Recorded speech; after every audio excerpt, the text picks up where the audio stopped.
Good morning, everyone, if you're in the West Coast, and good afternoon if you are in the East Coast. Good evening if you're in Turkey. My name is Baki Tezcan. I'm the convener of the What's Up in Ottoman Turkish Studies Zoom meeting series organized by the Ottoman Turkish Studies Association. Today, I had a little bit of difficulty with my computer, so I am opening this from the phone, and if things are moving a little slowly, I apologize for that from all of you. I wanted to introduce first the host of this session, Professor Nükhet Varlık. Professor Nükhet Varlık teaches at Rutgers University in Newark, and some of you know her as the editor of the Journal of the Ottoman Turkish Studies Association, where she is doing amazing things. Our journal's standing is growing every year. She has worked on Kent Schul's wonderful foundation that he created and carried our journal to new heights.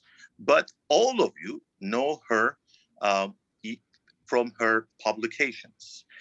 Even only some of you know her as the journal editor. All of you know her from amazing scholarship. And that scholarship showed itself most clearly. If I had my computer on, I was going to show you the book cover that is going to be very familiar with every one of you. And that book cover will be The Plague and Empire in the Early Modern Mediterranean World, the Ottoman Experience, 1347 to 1600.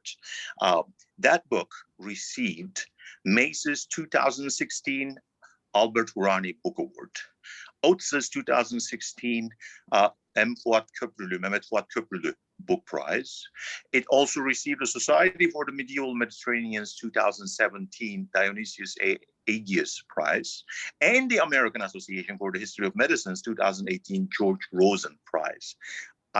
Probably I would not be wrong if I said that is the book, a book written on Ottoman history that received most recognition in diverse fields. So she is an amazing scholar, and she is continuing to work on the field that intersects the history of medicine with history of science. Her next project that she's working on right now is called Empire, Ecology, and Plague, Rethinking the Second Pandemic from 1340s to 1840s. That project will be examining the 500-year Ottoman plague experience in a global ecological context. In conjunction with this research, she is translating and editing a number of sources pertaining to the history of Ottoman medicine and is involved in multidisciplinary research projects that incorporate perspectives from molecular genetics, yes, molecular genetics, ancient DNA research in particular, bioarchaeology, disease ecology, and climate science into historical inquiry.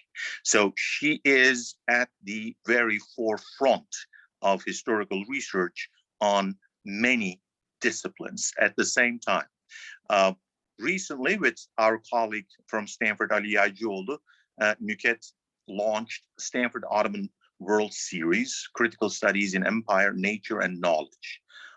Thank you, Nükhet, so much for your amazing scholarship, and also, of course, for your great work with our journal, for which it's incredible that you find the time and energy to do while you are busy with such a rich and heavy, taxing research profile. Thank you so much, and please go ahead and take on from here. Thank you, Baki. Thank you so much for your kind words and for this introduction. Today, I will be putting my hat on, the journal editor hat on, not the plague scholar. It's my pleasure to welcome you all today and introduce today's speakers. But before I do that, let me just say a few words about the special issue in the latest issue of JATSA and why that is a very special issue. So here is our latest. It's okay, learned. All right, thank you, Selim. The latest issue of JATSA, Volume 7, Number 2, Winter 2020-2021.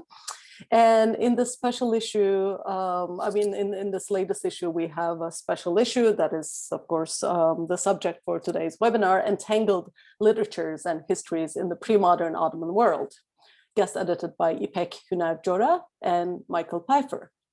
This is, I believe, really a very special issue, a very special issue for us for several reasons, but I would like to highlight especially that it addresses very important methodological issues for our field and for the field of Ottoman history, but also looking at the entanglements between literature and history in the pre-modern world, but from a new lens, and not also raising very important questions, but also trying to offer a model to move the field forward.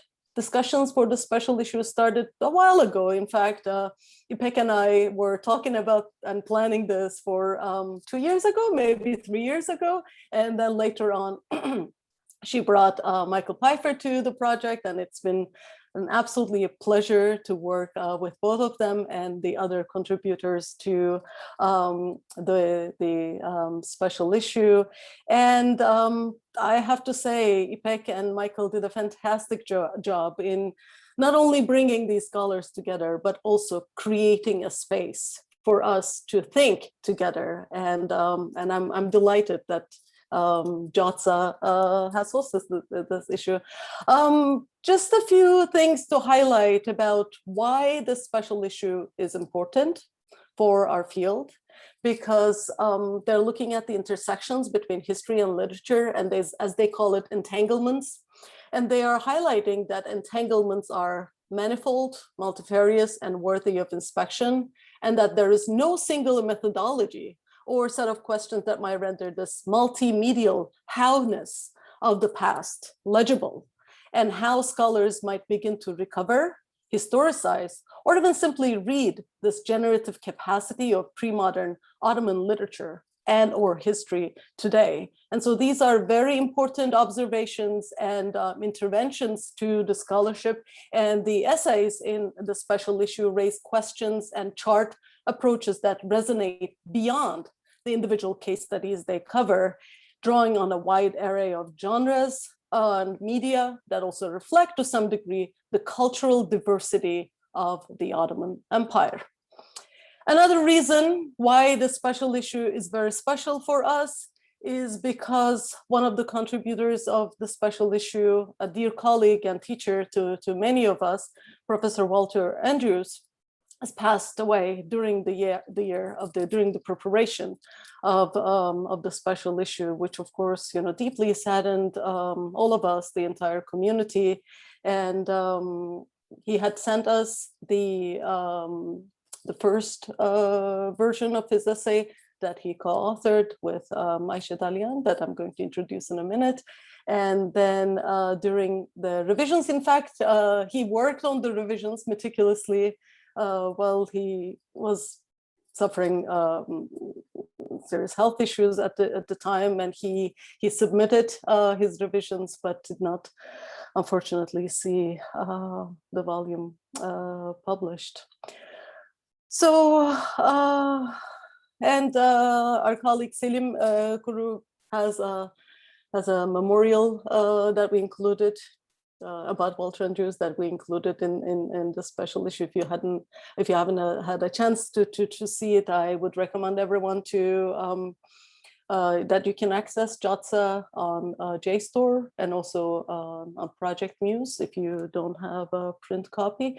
So on that note, let me move on to introducing our speakers. I will start with İpek and Michael, the guest editors of the special issue, and the other contributors.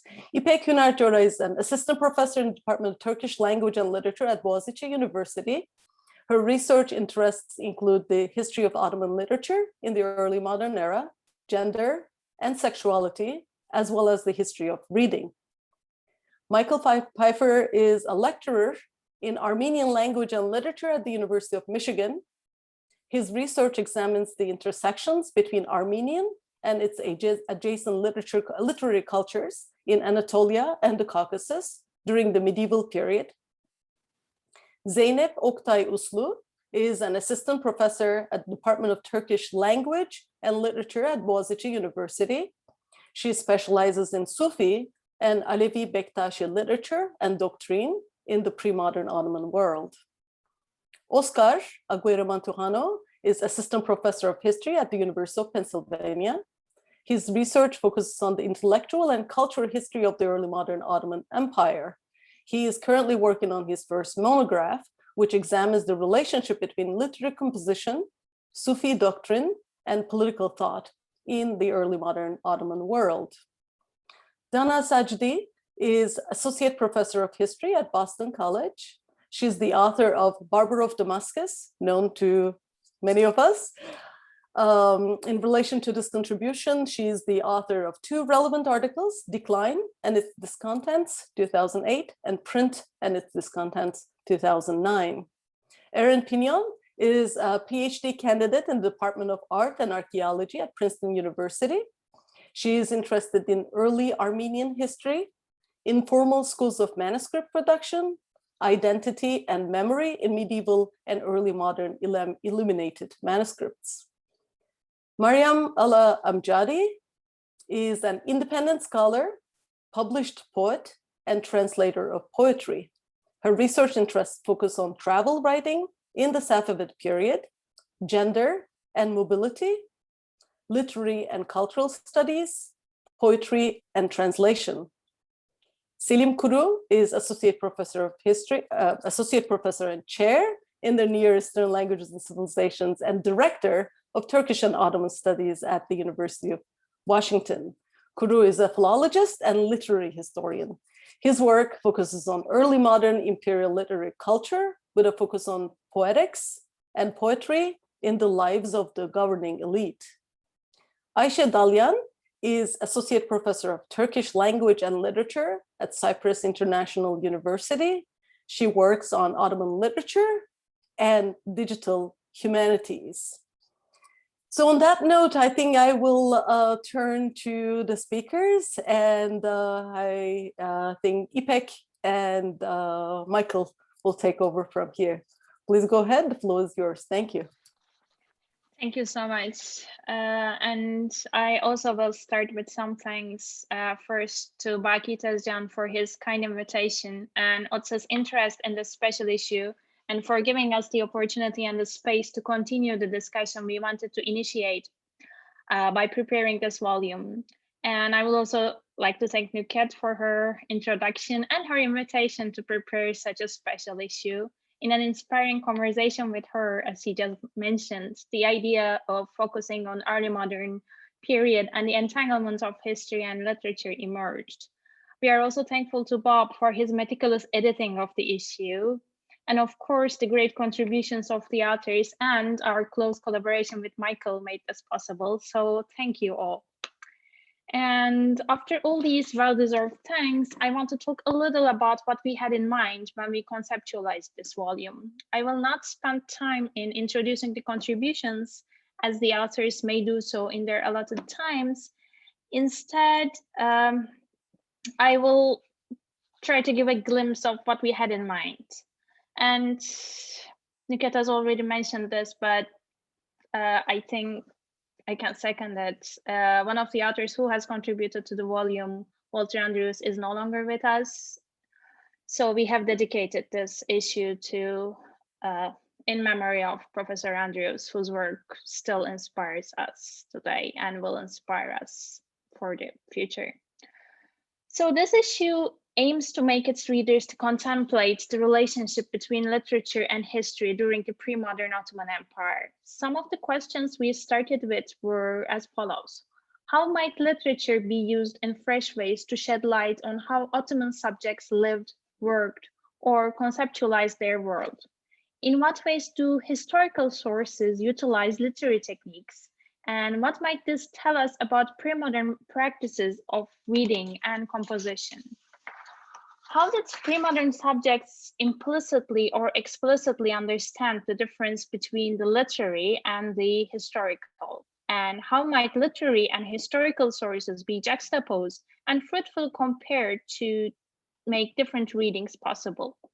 And obviously, answering these questions comprehensively will require more than a special issue or more than a handful of scholars, but we hope with the inspiring contributions of the authors, we will start a conversation that will take these questions to another level. To that end, we invited contributors to write short think pieces that would explore the heterogeneous entanglements between Ottoman literature and history, teasing fresh ways forward for the fields. And in the introduction, instead of trying to chart a state of the field, we did an experiment. Starting with the famous lines uttered by Mehmet II upon entering Hagia Sophia, we turned our gaze to 15th century Constantinople and the moment of its conquest through poetry. Today, at least in the Turkish context, one commonly encounters these lines torn from the context of a chronicle, and the relationship of this poetry, or the lines, and the chronicle is rarely mentioned.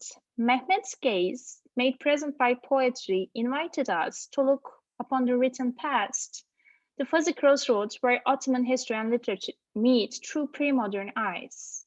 And we read these lines alongside three short 15th century reflections on the capture of Constantinople, each of which draws on a different linguistic and cultural context. A poem composed in Ottoman Turkish, a history written in Greek, and a versified colophon in Armenian.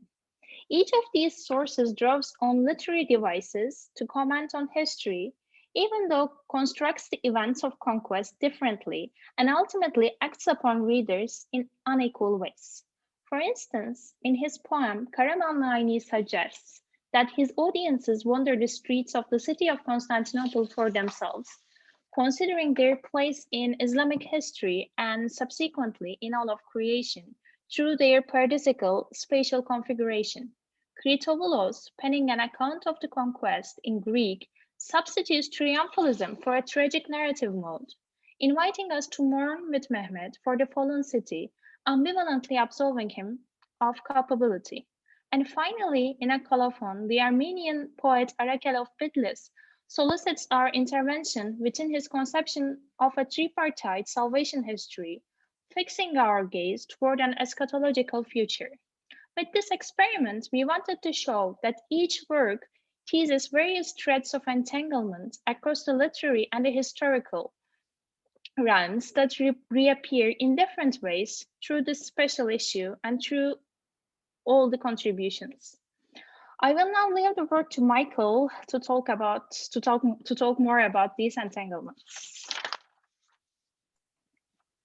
Thank you, Ipek, and also thank you for inviting me to join you in co-editing this special issue. I just want to begin by reiterating your thanks to so many people who made this issue possible, especially Baki, Nuket, Robert Zenz, all of our excellent contributors, and the late Professor Andrews, whose loss is keenly felt by everyone here today. I want to spend my 5 minutes touching on the heuristic of entanglement a little bit more that's at the heart of this special issue. Rather than attempt to define in any singular or prescriptive manner what entanglement across literary and historical fields might mean in the Ottoman context, we instead wanted our contributors to bring different senses of literary historical entanglement to life through engagement with different case studies. In this spirit, I'd like to briefly revisit an illustrative example from our introduction, which Ipek already mentioned briefly. This is a versified Armenian colophon written by a priest named Arakel Bakhishetsi, or Arakel of Bitlis, which concerns the conquest of Constantinople. Colophons, if you aren't familiar, are a mainstay of the Armenian historiographic tradition.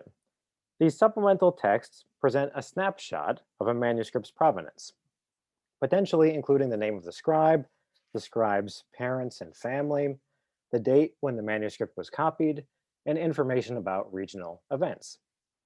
One thing that's fascinating about colophons in the Armenian case is that they are occasionally written in a poetic form, using a particular rhyme scheme as verse.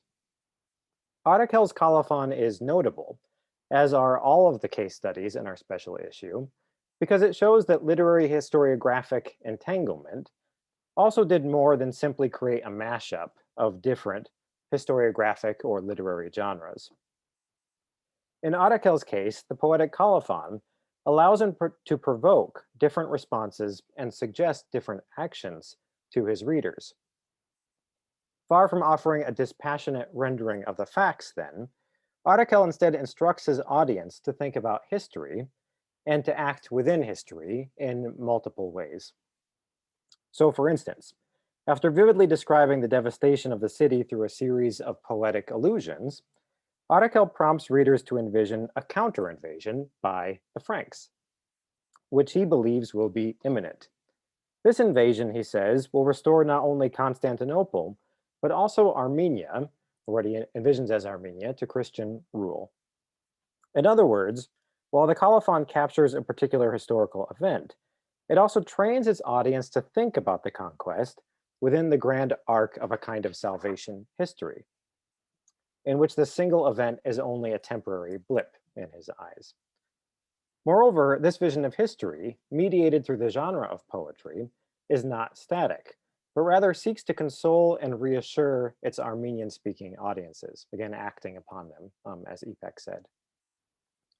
In other words, the colophon's perlocutionary force, the way that it prompts its readers to action, is also on display here and in its conclusion. Artakel asks his readers to remember him at the end of the colophon, to remember his parents and even his amanuensis. The audience is to pray, he says, for their salvation and remission of sins. In other words, the audience is to take part in this sort of salvation history arc, helping to bring it about in the world to come. The labor of producing this history, in this case, is also indistinguishable from the labor of prayer or the labor of poetic composition. The three collapse into one, spurring the reader to action as the colophon winds to a close. We might say that colophons such as Artakel's offer a kind of historiographic poetics, one which grafts the techniques of the poet and the historian together in asymmetrical ways. Of course, this is just a single, but hopefully suggestive example. Entanglements, the contributors of this special issue collectively insist, are manifold, multifarious, and worthy of inspection. This fact is well known to physicists and mathematicians, but also basically to anybody who's ever had the misfortune of shoving a cord, string, or a pair of headphones into a bag, only to find it mysteriously transformed into a Gordian knot at the end of the day.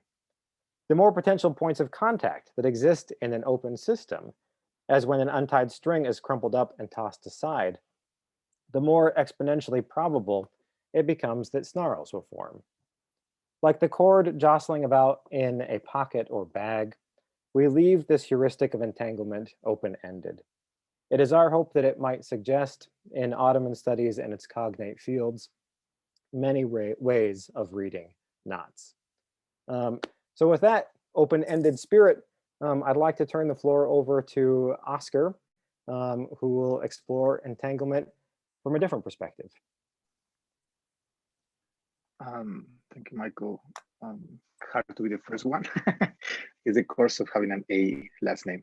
Anyway, thanks first of all. Of course, I would like to thank Bektashi and Otsa for organizing this panel, to Nuket, not only for being the chair, but also for her work as editor of the journal, to Bob, who also helped me a lot. And I would also like to recognize my indebtedness to Walter Andrews, whose mentorship really throughout my PhD shaped the way I read Ottoman poetry. And of course, to Ipek and Michael, who invited me to be part of this wonderful special issue. So for those who know me, I have always been interested in the relationship between literature and history. And even though my work so far focuses mainly on poetry, this curiosity, of course, extends to other forms of literary and textual expression. and consequently about the production and circulation of text and the ways we can study all that, right? Text, context, authors, the past itself. So when Ipek and Michael first approached me to participate in this special issue, I was really thrilled and excited. And I was originally planning to write, in fact, more like an overview, or as they call it, like a think piece about the relationship between poetry and history, which I actually think they did much better than I could have in the introduction. From the ways in which verse are sometimes incorporated in texts about history, like chronicles, to text in verse that talk about historical events, or how scholars have studied them and how genres intersect in Ottoman literary texts. But as I began writing the text, I was stuck in one poem that I wanted to use for the original essay, and I decided to essay that poem instead, and focus maybe on only a couple of aspects. There were, in fact, more things I wanted to say about the poem. As I kept writing, I kept thinking of other ways I could have approached reading this particular poem, a 15th century poem written by a famous, recognized poet, a scholar from maybe the second period, to also a sheikh in Bursa. And I could have approached it from a structure, the message that builds up through the different texts. But I had to keep the word limit, which I think I already was pushing the upper limits.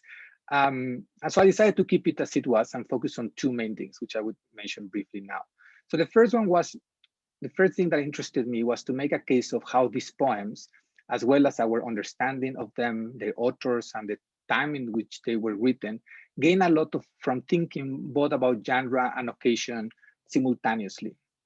This is particularly challenging, I found when some of the images, the imagery of these poems seem just very similar to other poems. And indeed, not only other Ottoman poems, but also to other Persian poems. So something I try to argue in my work, and not only in this essay, is that some of these poems, if not all, can be seen as, and should be seen as, unique acts with their own context and agendas, and a play with genre, tradition, and originality. And really,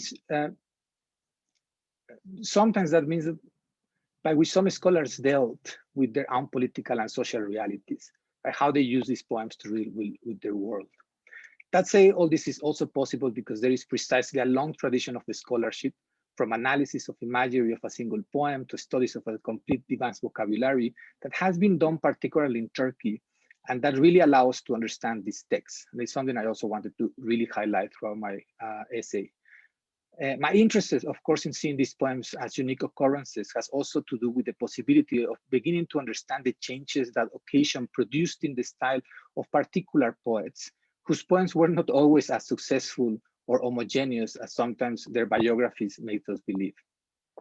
The second thing I focused on the essay was the connection to Sufism some of these poems have. The relation between poetry and Sufism is not new, of course, but a division between court poetry and Sufi poetry is still somehow present in the scholarship. And I'm not saying that there was no Sufi poetry. Indeed, a differentiation between these many types of poems is very important. But I was trying to say in this essay that court poems could, and many times were, also expressions of Sufi thought, knowledge, and tradition. Indeed, the poem I essay in this text was written as a renowned courtier, scholar, and poet of Mehmed II's court, Ahmed Pasha, and is clearly about his own spiritual path. Another poem that I explore as well, for example, written for another Sufi sheikh, Sheikh Befa, who I guess should be very known by many of you. In that one, for example, Ahmed Pasha also uses this Sufi knowledge to express repentance of things he had done in the past. And last but not least, I was also interested in this essay in the books mentioned by Ahmed Pasha. Now, none of these books come as a surprise. They are famous Persian books of Persian literary Sufism. But I was curious to try and see whether there is a way in which we can learn how scholars understood the gist of these books, so as to use them as metaphors, right? Which gives us kind of a new approach of how they interpret these books. But I think I should be right over my time, so I wanted just to leave it at there, and thank you.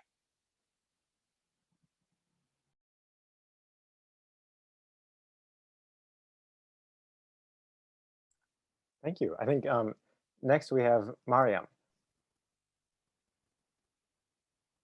Hello.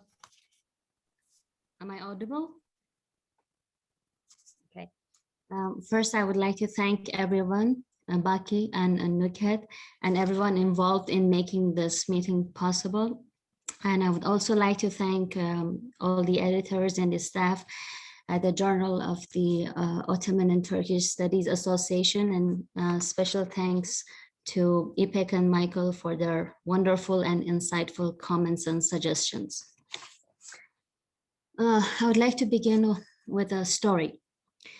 Upon seeing the Kaaba, an unnamed 18th century woman pilgrim who wrote her account in 1200 Persian rhyming couplets likens the house of God to a young man as slender and tall as a cypress, a symbol of poise and height in classical Persian poetry, who is clad in a velvet black robe with a golden embroidered sash.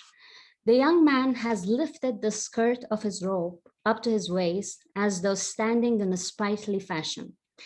His face is the altar for kisses by the pilgrims. Before describing the Kaaba in such carnal terms, however, the poet, she inserts a conventional disclaimer phrase, bela tashbih, meaning far be it from me to make such a comparison. The phrase is particularly used in cases where a sacred entity is declared similar to an ordinary one.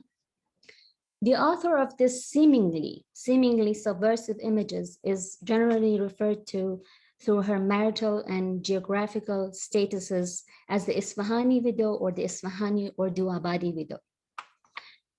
Based on the tradition of pen names and the clues in her text, and until we have evidence of her name, I chose to refer to this unnamed woman who undertook the Hajj shortly after her husband's death as Banuya Sarsar, or the Lady of the Swift Winds, as she frequently likens her departure from places to Sarsar, which is a cold, harsh, loud wind in Persian.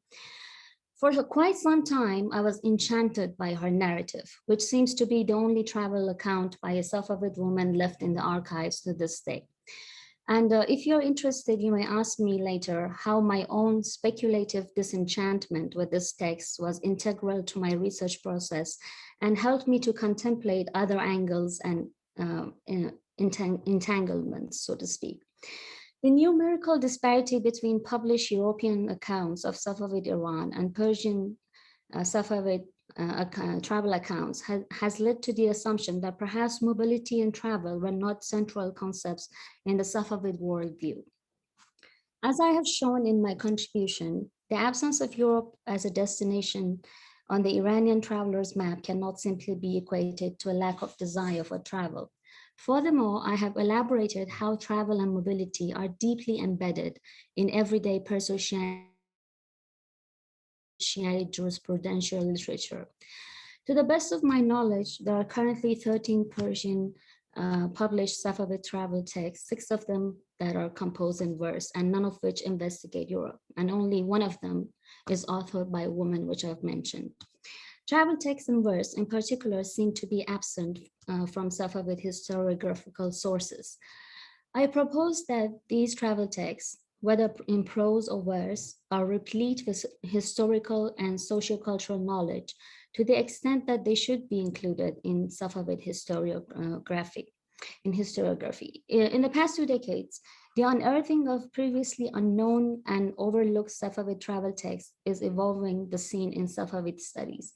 However, whenever the concept of travel and the Safavid emerges, it is still European accounts that more often than not spring to the mind. While Safavid Ottoman encounters are not extensive in these accounts, they do offer human-to-human contact sans the direct intervention of the 2 major ruling powers in the pre-modern Muslim world, thereby providing us with richer understanding of how the Safavids may have perceived themselves and the Ottomans as they moved away from the Safavid realms and towards the Ottoman borders. So the questions I posed were, can we designate Sunni travelers who do not specifically express commitment to the Safavid Shiite polity as Safavids, simply because they reside within Safavid jurisdiction? Can we regard Sunni travelers who were under the patronage of the Ottoman sultans and Mughal kings as Safavid subjects because they initially inhabited territories and temporalities under the authority of the Safavids, thus writing and speaking in the Persian language immediately or essentially tantamount to a Shiite Safavid affiliation. These literary texts reveal a world that is so socioculturally and linguistically entangled that it cannot be simplified into theocultural or even territorial binary divisions of Sunni Shiite, Persian, Arab, or Safavid, Ottoman. Thank you. Thank you so much, Mariam. And we can continue with Ayşe. Thank you. First, I want to say thank you for this meeting. I want to share my screen, firstly.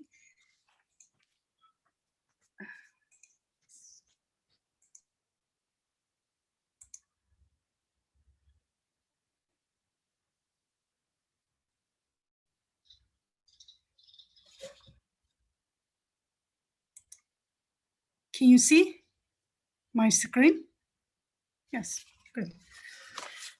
Our paper summarizes an extensive and ongoing attempt to analyze the role of Ottoman poetry in Ottoman society and culture. This project is located at the intersection of several disciplinary streams of thought about how individual minds interact with what we usually identify as cultures or societies. The development of neuroscience-based theories of mind-culture relations and the plasticity of the brain suggests an approach to the history of emotions that treats historical cultural artifacts such as poems, songs, and images as traces of cultural patterning of neural pathways. Based on work by History of Emotions, theorists such as William Reddy and the Ottoman literature specialist Walter Andrews and cultural neuroscience theorists such as Shinobu Kitayama, the paper will examine the case of bonding, separation, and separation-related emotions reflected in Ottoman panegyric and love poetry and instantiated in Ottoman social structures. The primary goal of our project is to develop data and data visualizations that affirm our primary hypothesis. Certain prominent features of Ottoman poetry are traces of repeated cultural tasks. Such tasks appear to produce physical structures in the brain. These structures contribute to a particular collective consciousness and group solidarity. We take the term cultural task to indicate widespread, repeated activities that, according to Kitayama, function to modify neural landscapes in the brains of significant numbers of people at certain times in certain places. But our exploration of Ottoman love poetry also begins from the three hypotheses. First, that it is possible to identify historical cultural tasks. Second, that the character and content of these tasks are traces of the neural or brain patterns these tasks produced. Third, that a broad view of literature and literary history will show that the production and consumption of works commonly identified as art, included poetry, are among the significant neurogenic scripting or patterning tasks, the cultural tasks that at least some collectivities perform. It will advance a hypothesis that Ottoman culture, in this case poetry, script not only social behaviors, but shapes the internal architecture of the brain and consequent unmediated emotional reactions to real world events. Our argument will rest in part on visualizing computational data derived from the programmatic analysis of digital transcriptions of the Divan's long 16th century master poets. We are testing our hypothesis with very simple tools and a small, partly standardized corpus of about 11,000 couplets from the long 16th century, consisting of the ghazals of Nejati, Baqir, Revani, and Mihri. Meanwhile, I'm working on standardizing a much larger and more statistically significant corpus. We hypothesize that some words are found repeatedly close to target words. Words that have the primary meaning of separation or bonding. The following are a few steps in our preliminary analysis. The first step in our analysis is to create simple word lists, see example 1. Then we isolate target vocabulary, bonding and separation vocabulary, see example 2. Next, we use basic concordancing and word counting software to isolate vocabulary that repeatedly occurs in the same line, misra, as the target vocabulary. The repeated close or near vocabulary we call level 2 vocabulary. Level 1 vocabulary is in a possessive or adjectival relations to target vocabulary. The level 1 and 2 vocabulary is sorted into topics group, and the topic groups are copied into a spreadsheet. From the spreadsheet, it is easy to create useful visualizations of the data. This graph is a simple example. In the end, I'm using more advanced data mining and visualization tools. I expected that I will be able to demonstrate visually and statistically some ways in which Ottoman poetry contributes to the function of early modern Ottoman society. Thank you for listening. Thank you so much. And we will continue with Selim Kuru. Yes.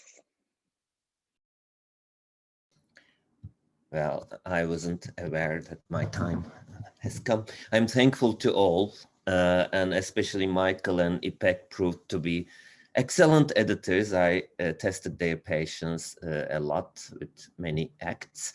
Let me start with a simple question. Why did the Ottomans compose so many poems? I'm gonna come back to entanglement later. The word Ottoman has a masculine inflection referring to individuals, as I used it in this question, who established the courtly society and who had a complicated relationship with their ethnic and linguistic backgrounds due to particular ways of training, education, and practices. They were distinguished from the other individuals under the imperial rule through their positions in the court, yet these positions established boundaries among them through painstakingly implemented sartorial rules, linguistic skills, and courtly etiquette, which informed their performance of masculinity, which in turn implied who is superior or inferior. Clothing, language, and conduct imposed upon the individual a precomposed identity that made him an Ottoman subject, a member of the governing elite.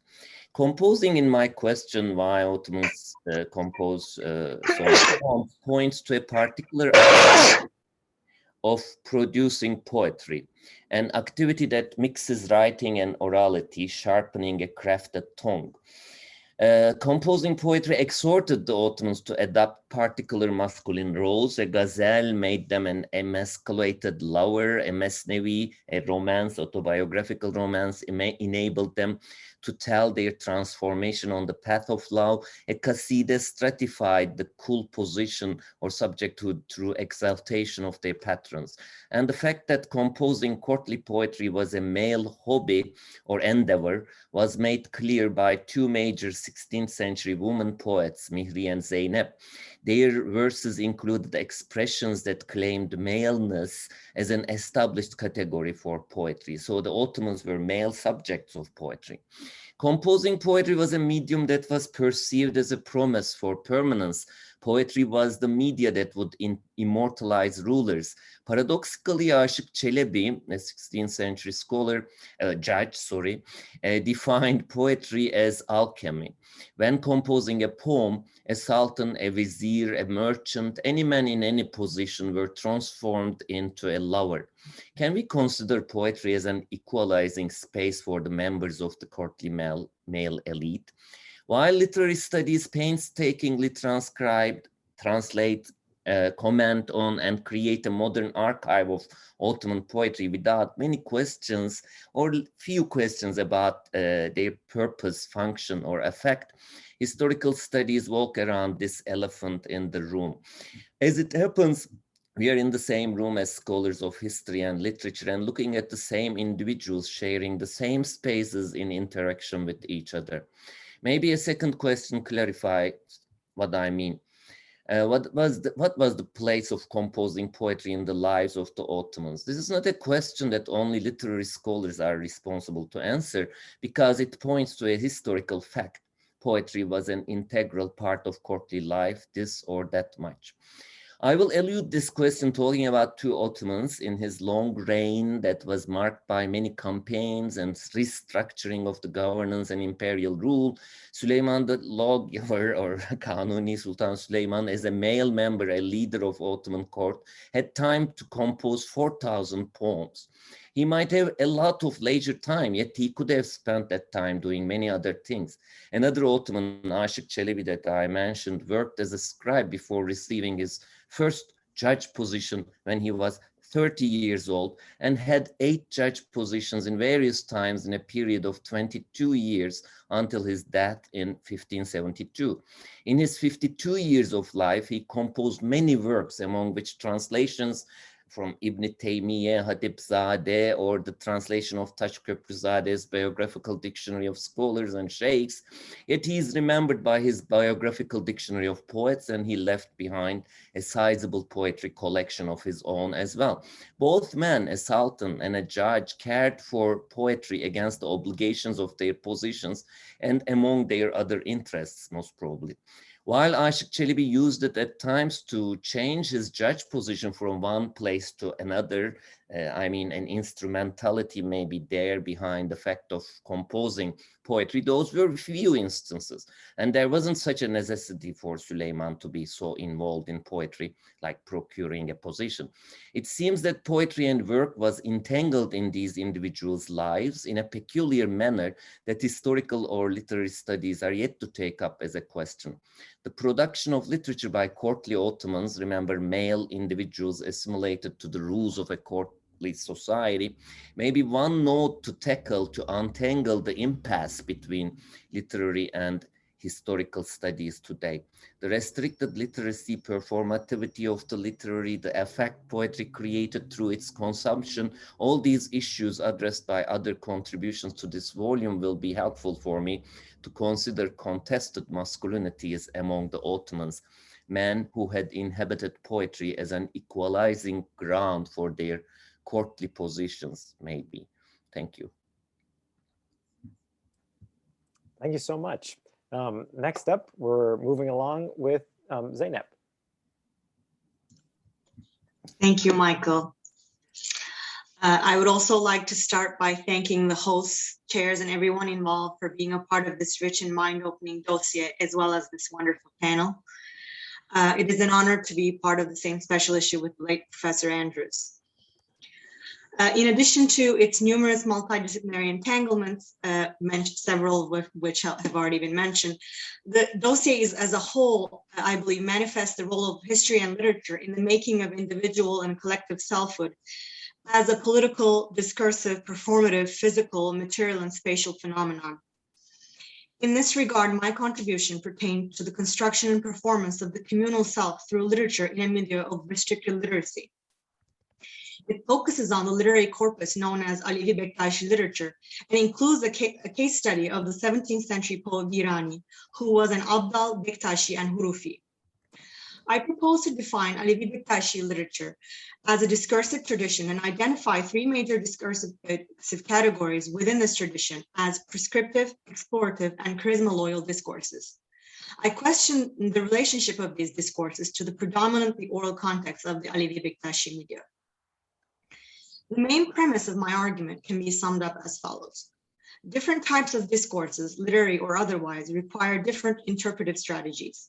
If we can discern the type of discourse embodied by a given text, we can take a step closer to determining the interpretive strategies required of its reader or listener, which would then inform us about the interpretive communities in which the text had currency.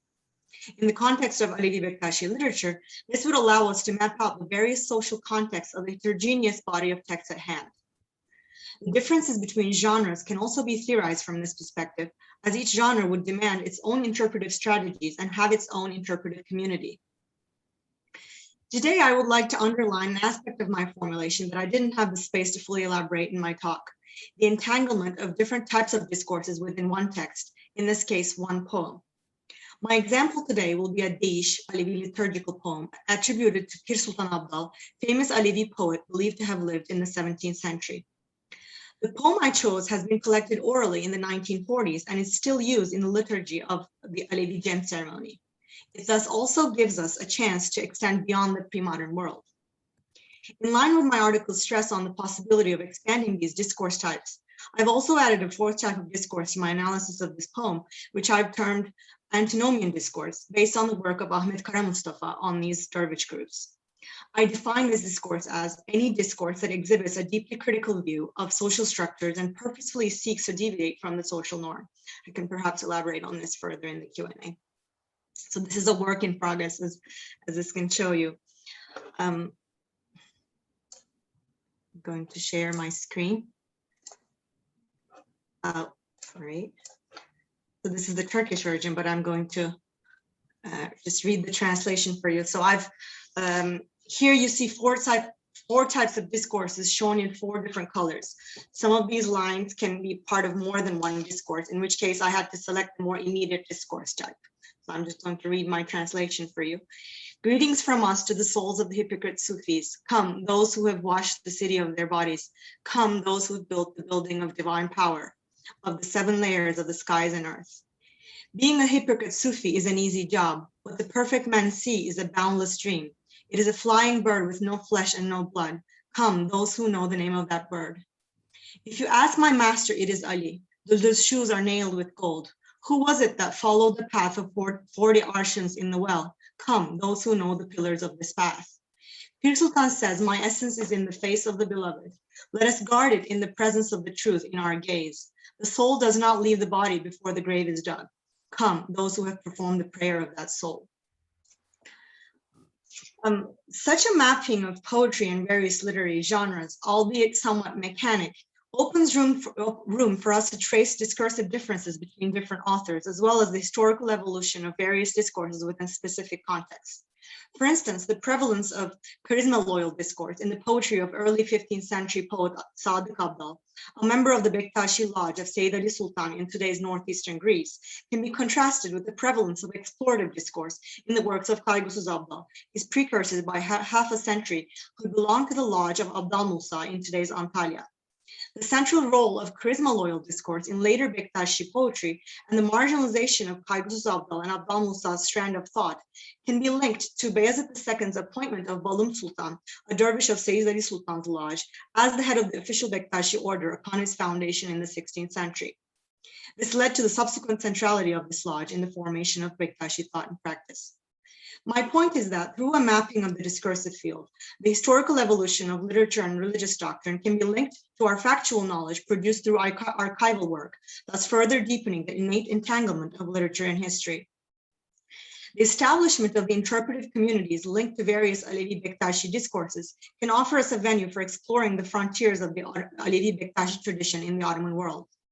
Understanding the relationship between Alevi and Sufi discourses can provide us with a framework for investigating not only Alevi Bektashi worldviews and their historical development, but also how these worldviews relate to political action. This can help us to strike a much needed balance between the study of political history and religiosity in regards to Alevism. The corpus of Alevi Bektashi literature holds a vital role in this process. Thank you. Thank you. Thank you so much. Next up, we have Aaron. Fantastic. I will be sharing my screen. Can everyone see that? Okay.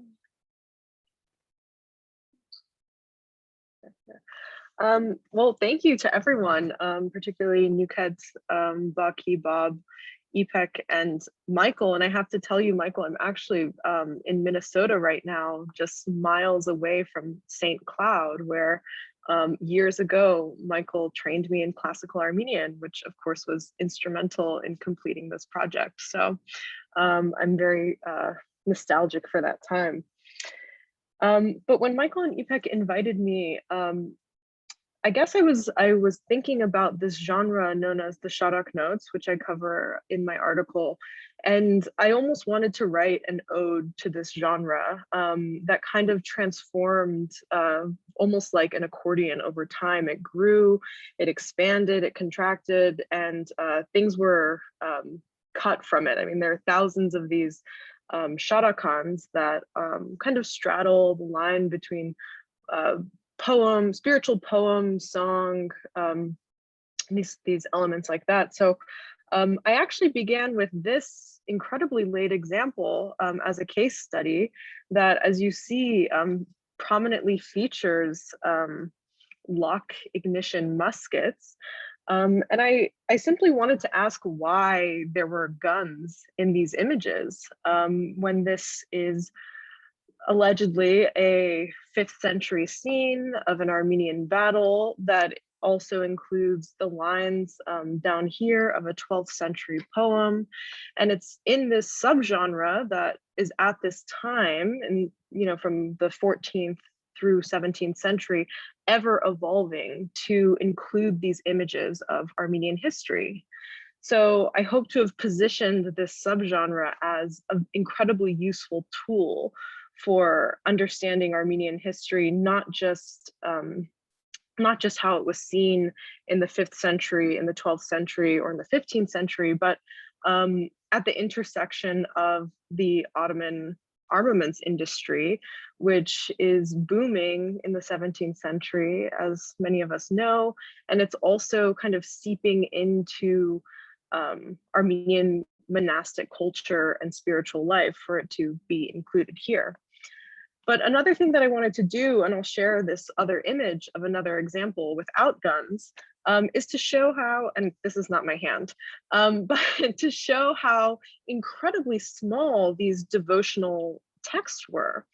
And to kind of give, to use the article as a space to give justice to this subgenre of illuminated manuscript, which is not a gospel, it's not a Bible, it's nothing like that that's used particularly by someone behind the altar, but this is a personal book that's incredibly small and usually contains biblical images. So the inclusion of, and this is a poor image, but the inclusion of a scene of Armenian history, not only across 2 pages, as it typically is like this, but something that took up a lot of space and integrated poetry, and this would be a song that was sung and had a very clever type of interjection in the traditional Christological image program of Armenian painting. So I really wanted to look at this as something that could tell us about the circulation of gunpowder, the establishment of an armaments industry, and really the visibility of new technologies and weapons in this time, which by the long barrel and the curved butt of the musket, we can tell, and we can kind of firmly date this Armenian manuscript, which doesn't have a colophon, when in a rare instance does not have a full colophon, as Michael was discussing before. So yeah, it was a great pleasure to work on this and to kind of elaborate on this genre as a whole, which I do think can tell us so much more about Armenian involvement in this industry, and kind of the production of Armenian manuscripts quite late in the area around Lake Van.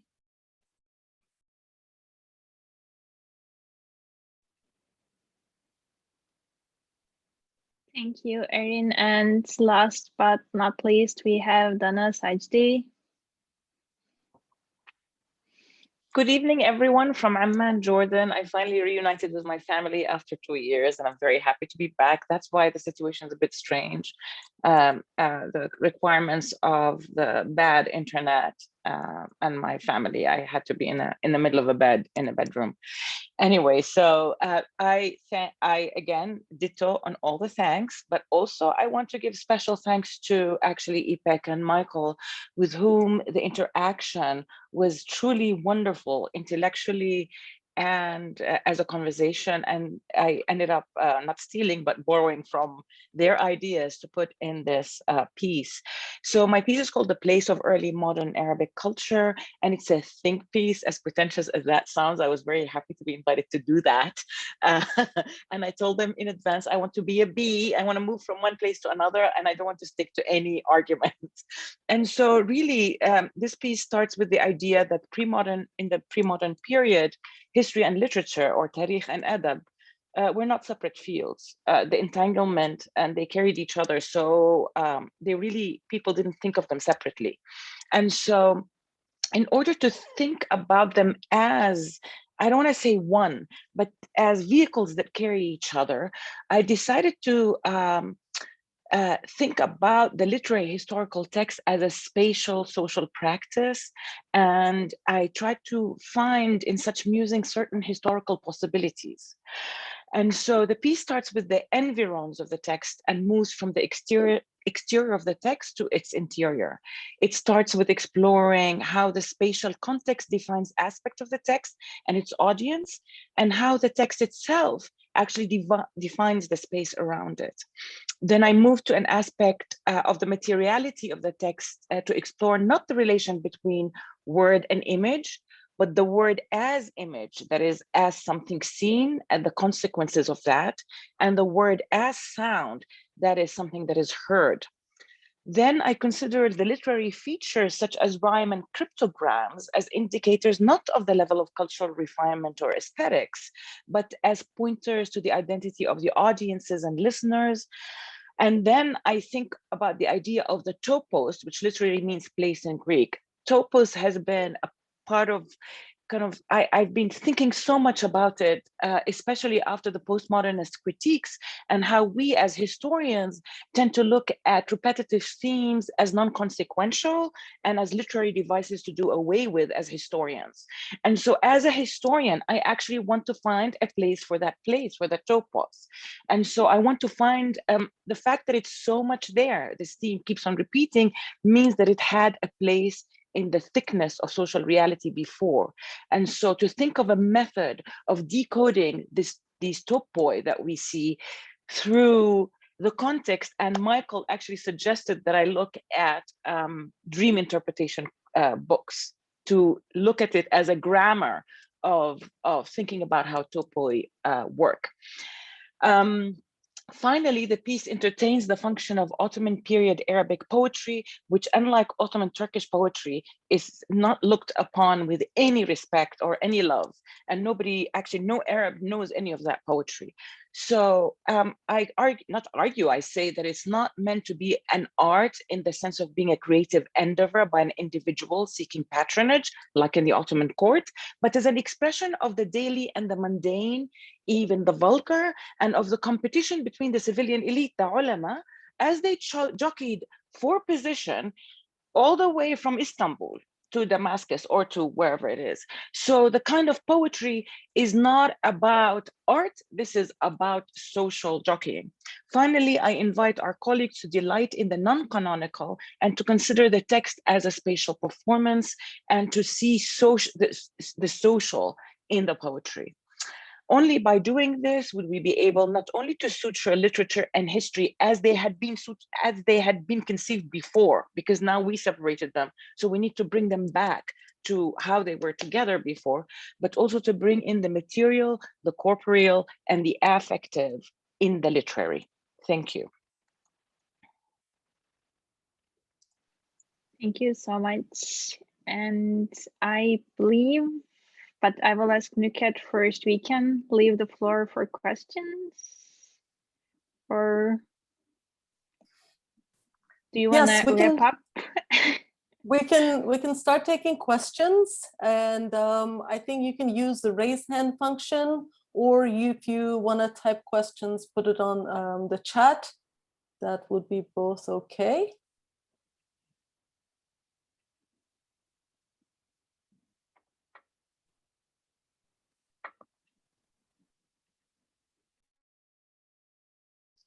Well, there's silence in the audience. Baki already. All right, go ahead, Baki. Oh, I do have questions, but I actually meant to say perhaps the participants might have a few things to say to each other. We could also think of giving them a chance. And you hear two things from me. I'm very sorry. It's the technological issue. I don't want to turn off my phone because that's how I started. I'm worried about the whole meeting collapsing. So I'm not going to speak very often. Okay.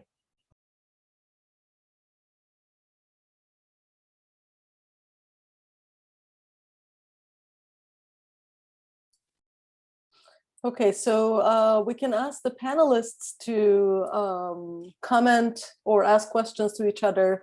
And I think maybe Ipek and Michael can moderate that conversation.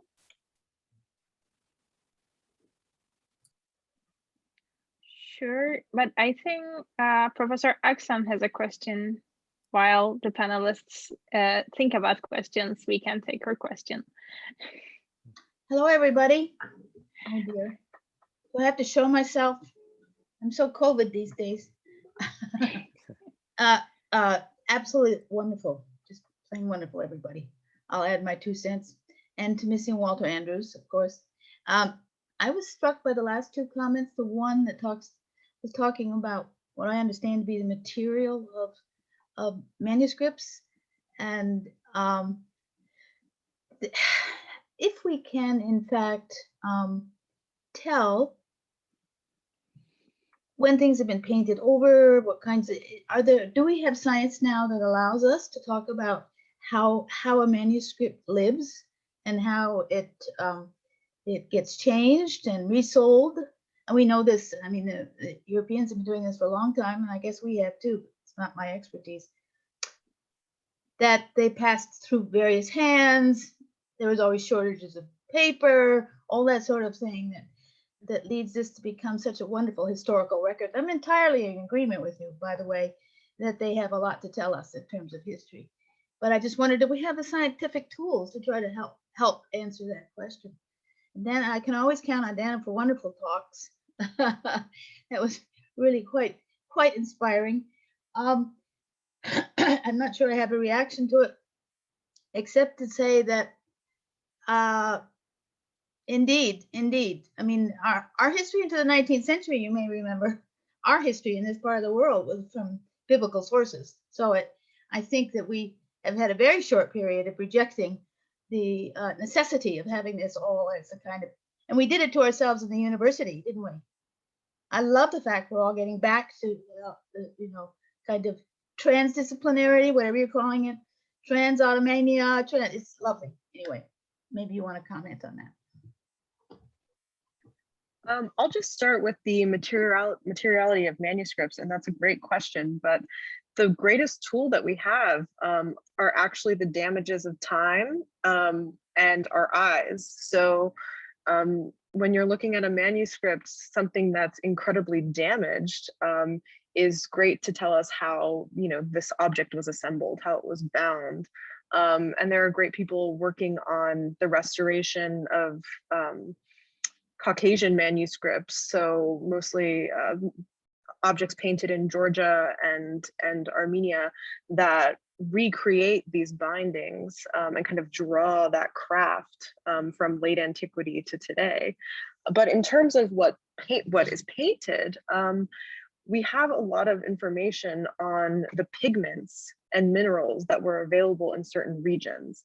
So for example, this bright blue kind of lapis that I showed is actually a pigment that is available in this Vaspura Khan Van region. So not only can we use kind of almost outdated kind of connoisseurship type tools of just, seeing so many of these, understanding the style, knowing the artist, and placing these geographically. But we can also use that type of pigment analysis to know exactly where this was painted or how far a certain material traveled to be part of this manuscript.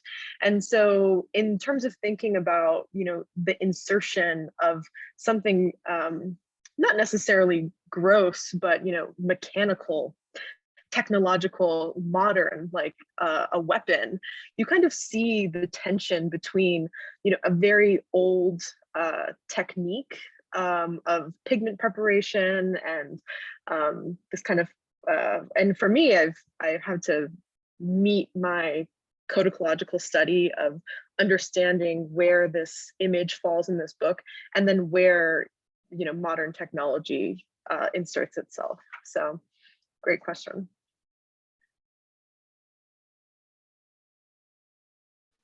Loved your answer, Erin. I wish I had actually, I'm one of those people who are entering art history as a historian, and I'm doing a great mess to it, but I suppose that's what we have to do at this point.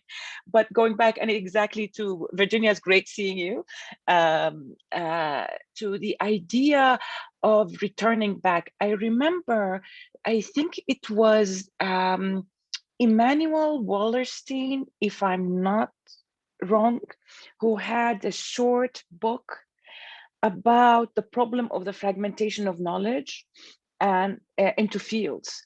And I remember I was so inspired by that. And he said everything, all humanities were philosophy, including mathematics, actually, and a lot of other things. And then it all became completely meaningless when we went into our fields. Similarly, I take from Al-Ghazali's Al-Munqidh min al-Dalal, the deliverance from error, and his classification of the sciences, where he looks at mathematics as a part of philosophy and also grammar and all of these things. So that when you teach these things, you start thinking, right, we're doing things really, really weirdly and wrong by compartmentalizing into these places. And let's try to imagine, it's very difficult to do that, how the pre-moderns actually thought of this and of knowledge. And that's what I'm trying to think about, including the sound environment and the idea of moving a manuscript in a group and how it moves around, or is somebody reciting it to the group? So the physicality of the situation. So that's what I'm kind of now thinking about. It's all imagination and it's all conjecture if we don't have external evidence. But I think we might actually find very important things if we do that.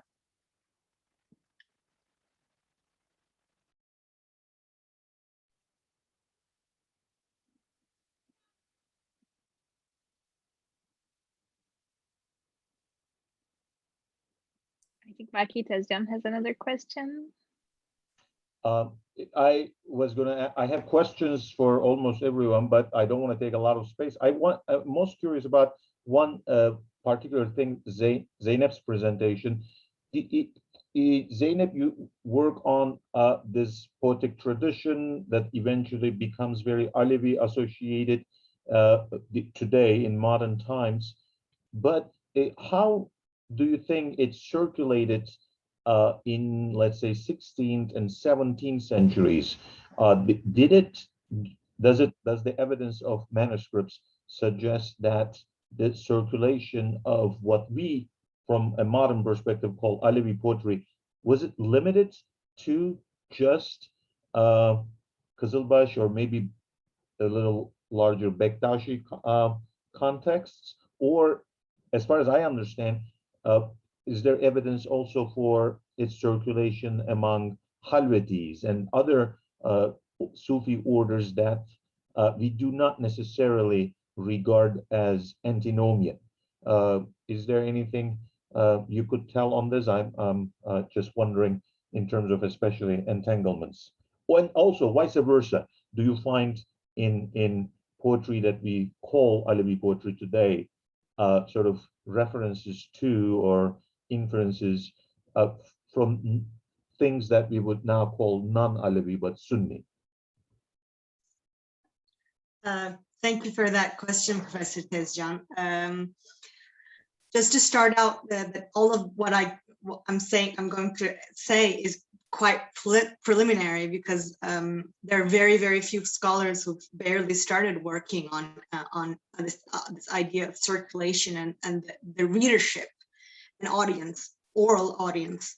But I think I think the most important sources to answer that question fully would be the Junk and Mejmuan, so the miscellanea collections, poetry collections.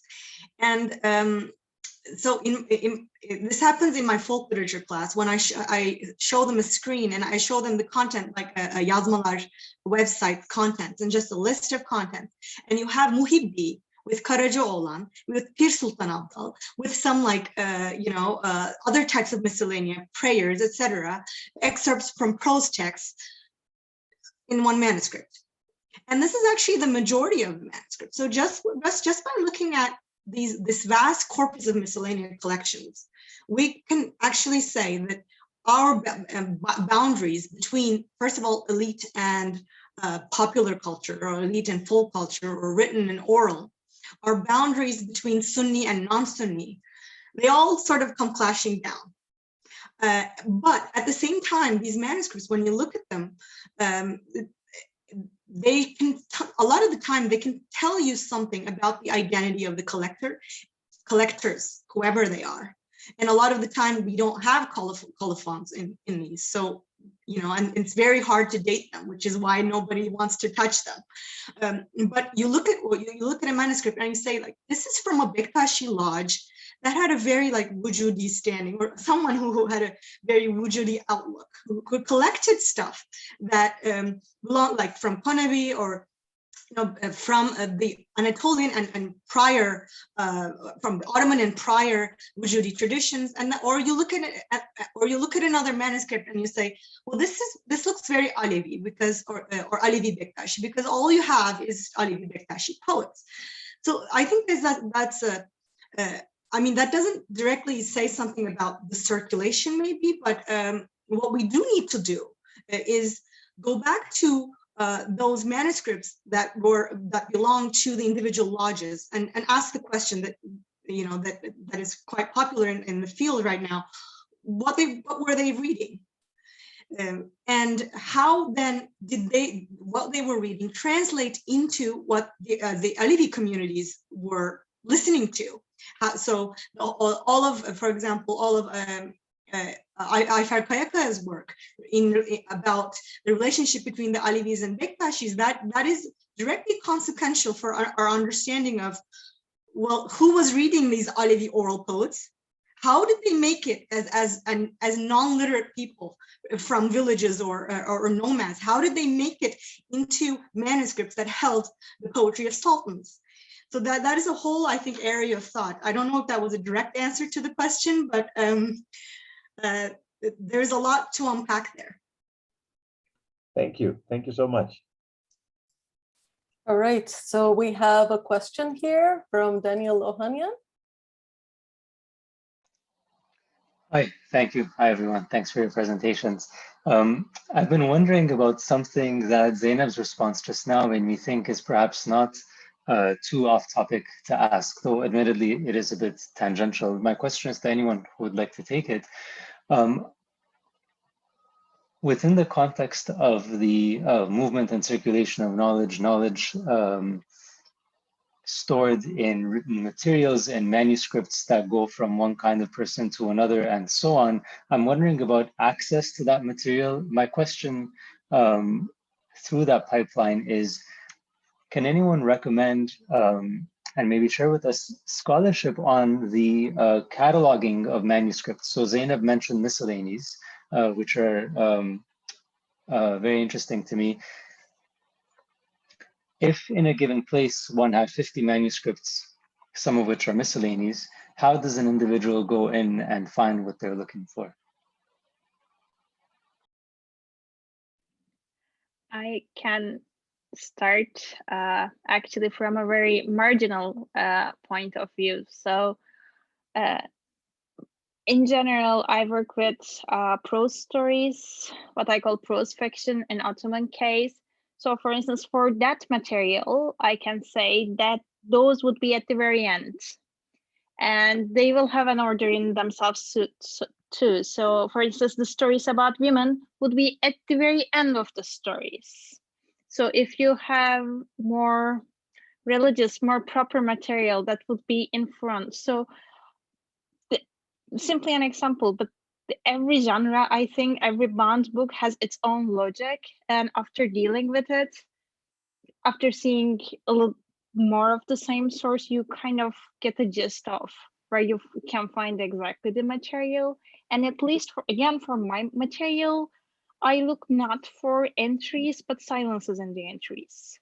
For instance, phrases like, it does not have any literary value, quoted in catalog, mostly in Turkish catalogs. They like saying, oh, it does not have any literary value. It argues to be this, but it is not. So those type of comments by the catalogers usually help me. Oh, no literary value? There is probably very interesting material that doesn't fit in anything canonical. Let's look at it. At least that is how I navigate for this rather marginal material. And I am sure the other participants will have other comments in their own, with respect their own material. And Dana, I think, has something to say. Yes. There's a lesson learned the hard way, which is for my dissertation, I was looking at all the catalogs that said literature and history, adab and tarikh, and I would take them from beginning to end. And these are modern catalogs, right? Until the Barber's unique manuscript was found in a catalog entitled Majmu'at, right? So I learned the hard way that you really have to look through the entire thing and like page by page, and I do that, right? The other thing is, if you're looking at how medievals did that, I mean, or early moderns, we have two studies right now, both from Germany. One is Konrad Hirschler on the medieval library, which is it's called Rifaiya, I think. And the other is a library from the 17th, 18th century in Damascus. And it is by someone called Ar-Rabbat. It was his library. And so both these look at how the medievals actually kind of collected books. So that could be very, not medieval and 18th century. It would be helpful for you. So if you send me an email, I can send you the references. If I could just piggyback on that too, along with the challenges of cataloging, there's also like a parallel problem in terms of how things are just edited in collections and translated. So for example, in the Colophon case, a lot of the time, the part where the audience is asked to act on, the salvation of the scribe and their family and their community, it's just left out of the translation. It's like boring. We don't know how to read it. It's foreign enough to us that, or it reads like boilerplate, that, it's just, you can discard it and extract it in a similar way that you can kind of, maybe as a historian reading poetry, extract just dates or certain kinds of facts out of the poem without sort of thinking about it more holistically in the context of where it occurs in the text. So yeah, this is all just to say that the sort of fragmentary way that we've sliced and diced everything up cuts across like lots of different kinds of printed materials. And I'll add one more thing about just dealing with asking questions of manuscripts. You'll never find everything. I mean, you can leave a manuscript after going page by page, and a minute after leaving an institution, you'll have a question about it that you won't be able to answer until you sit before it again. So I think catalogs are a great way to tell you where the gaps are in, they prompt your question saying, okay, if this has no literary value, which EPEC, I've come across that as well. And that's actually, the basis of my dissertation topic is looking at a genre with no literary value. And then you're before this manuscript and you can ask all of these questions and you can go through every page, and then, you have to jump back into it eventually. So I think the categories in these catalogs and how they've been and how they've kind of been categorized and how they relate to other manuscripts are really helpful as a jumping point. But then there are, a million other questions that can't be cataloged. And a good practice is to sit before a manuscript and to try to catalog it yourself, because it's incredibly humbling as you're working as well.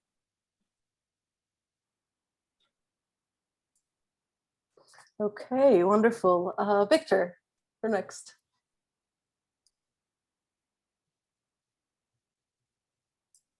You're muted. Can you please unmute yourself? I pressed the unmute, but it didn't stick. This is all really interesting. I haven't read the volume, and a lot of this is new to me. I just want to make a comment from further afield as a historian. I don't think it's quite left field, but when we're working with nitty-gritty Ottoman history, whether it's how institutions work, how things are done, where people live, I mean, looking at how tax farmers operated, where did Timarians live, and daily life things, and even in the defters, in the chronicles, but also especially in the defters, we have lots and lots of information about them. We're often lacking articulations about some of the very basic things, and that you might get in a derkenar and a marginal note, but so I've about literature, literature close to history or historical literature. I've looked at Mirrors of Princes types of literature, for example, Mustafa Ali's and others, and Kochubeg, and there you have a lot of these articulations too. But often they're often indeterminate. What I really good though for people that are just working, obviously the literary sources are good because they're really, as far as historical reality, well, they're good for their mental furniture, for their perception of reality, for their ideologies and so forth. But it's useful for you when you're working to keep track of little daily life things about institutions that may not be of interest to you, but may be of interest to us historians. That's something that can be very, very valuable, especially if it's repeated several times. The kind of information. Thank you.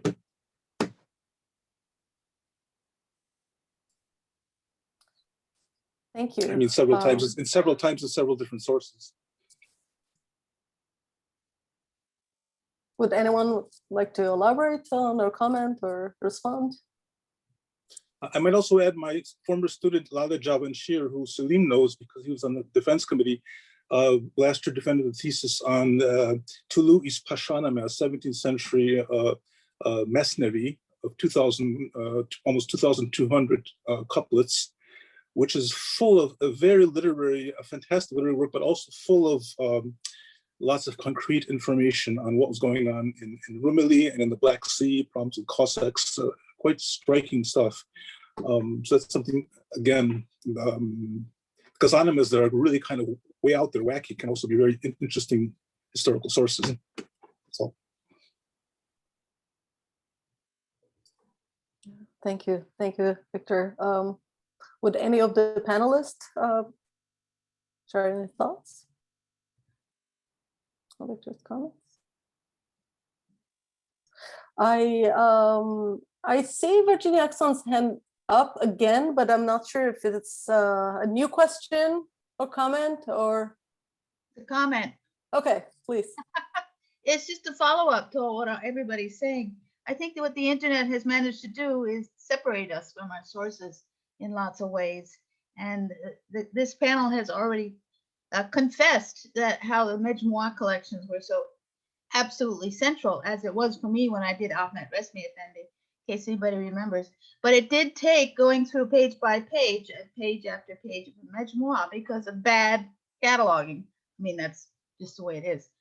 But I also wonder if we reached a point where we can talk about, and maybe I'm missing out on somebody who has, the question of what purpose they serve. Because very often they look to me like notebooks, like our standard notebooks, just somebody writing down what they like. But sometimes they look like what we use in the classroom as readings to be passed around a school.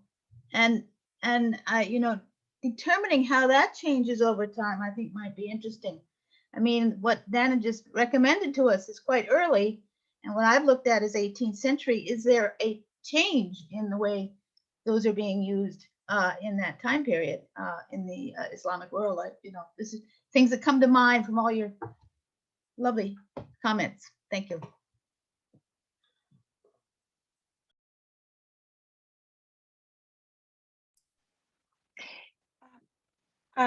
Virginia, I think Khalid al-Ruwayhib's work on deep reading and the idea of, and he talks about the rational sciences and how the use of books, in the 18th century at least, was a very important source of, authority transfer and analytical thinking. And I, in that particular piece, thought of Abd al-Ghani al-Nabilsi, who used the same method to garner his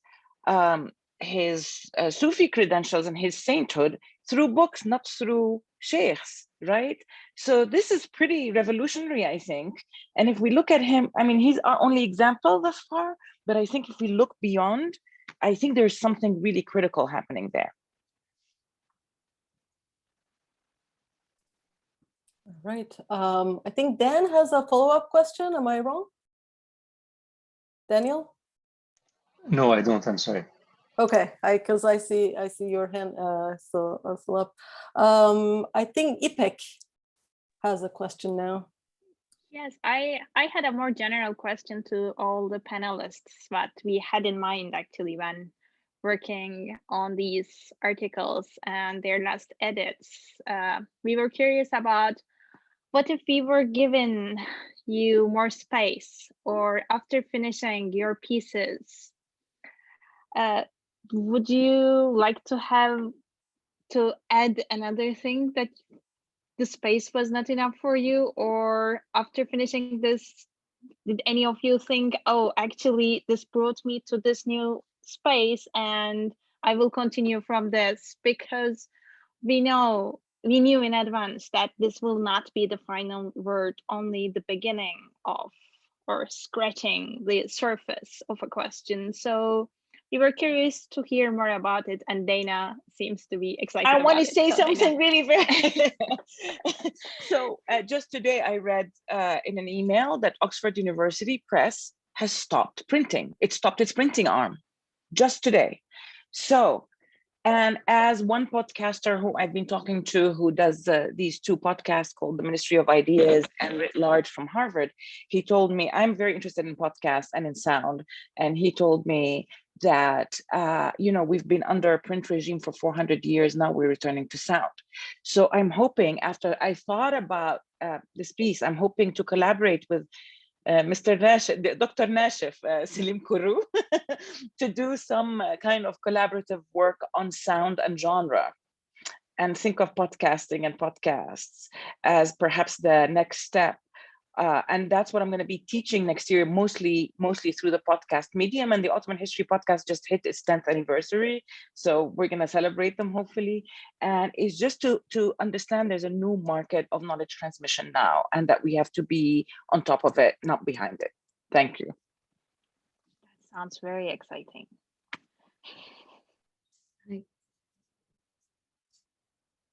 Am I audible? I'm very grateful, and I think the questions and the comments that Ipek and Michael posed, and they were very, very careful with their comments and questions, and they made me reflect and contemplate on what I did. I think I'm very happy with what I've done. But part of me also, is hungry for writing stories about research, stories about that happen while doing research. And I don't know if that could be accounted for. I don't know if we can write about, things that happen to us while we are doing our research, and if that is also what we could call entanglement. Because I have an interesting story that happened to me about 7 or 8 years ago when I was I first began working on this unnamed 18th century Iranian woman traveler, which seems like a fascinating text. She travels to Mecca without any male or female companions. And I was at University of Kent then. And so I used to go to seminars and conferences, and I used to talk about this a lot. And I used to tell, whenever I used to tell people that I'm writing about this Muslim woman and she travels and she writes about her experience in 1200 rhyming couplets, and everybody would be like, my God, this is fascinating. A Muslim woman traveling 1200 rhyming couplets. This is amazing. And I started to look at my text like that. This is a fascinating piece. And I still do think it's a fascinating piece. But then something happened.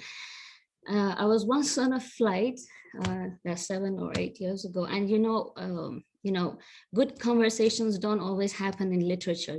They do also happen in real life. And somehow, as you know, silly, awkward, humorous, meaningful, life-changing conversations happen on flights as well.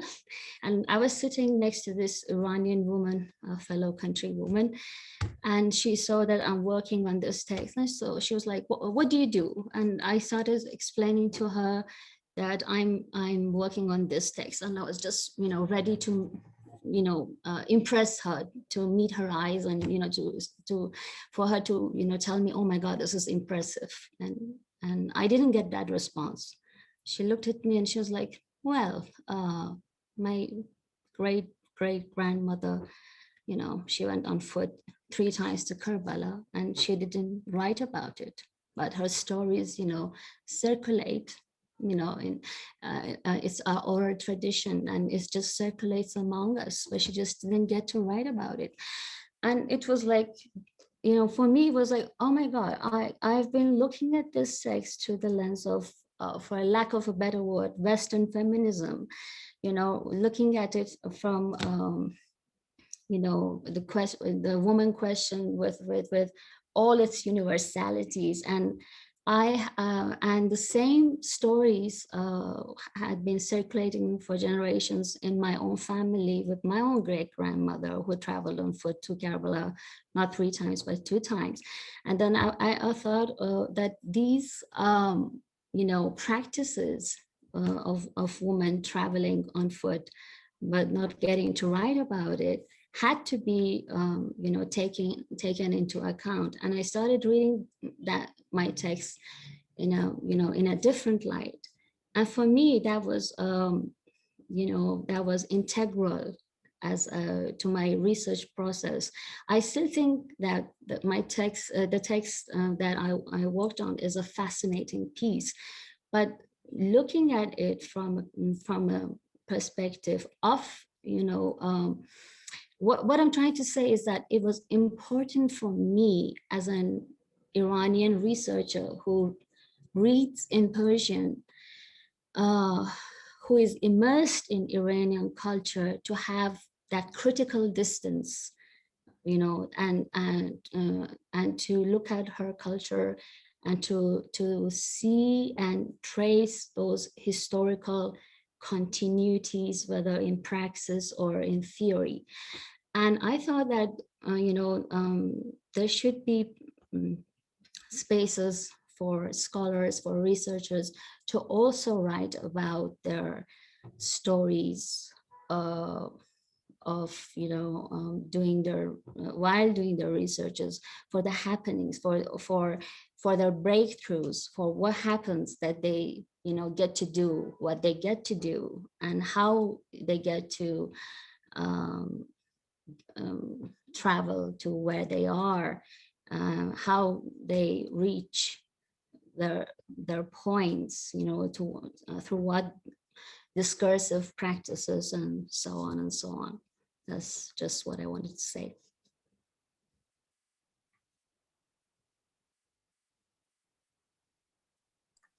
I think that's a nice encapsulation too of just how, even though we've been talking about so many different kinds of entanglement across territory and religious affiliation and genre, gender, affect, in a way, they're all kind of connected by just a very simple attempt to sort of see beyond the very compartmentalized way that we've sort of approached these texts in terms of our own interests and made them strange again in a way. I think Salim has his hand up. I think Zainab was before me, but I will take up her time. Okay. I mean, this was very helpful for me because in the scholarship, we, you know, if we look at the history of approaches to gender, first, there's nothing much. There's like, I mean, maleness taken for granted and gender is not an issue, kind of a stark generalization. And then there's this huge focus on marginalized as considered marginalized women and children or young men, etc. And in my essay, while thinking about this with your nudges and pokes, etc., with the pokes and nudges by Ipek and Michael, finish it, do this, do that, etc., they were very helpful. I was growingly I was able to formulate better how like historians generally look at gender, women as marginal humans, while literary scholars generally focused on boy love, or they call boy love, in fact, homoeroticism, homosociality, etc.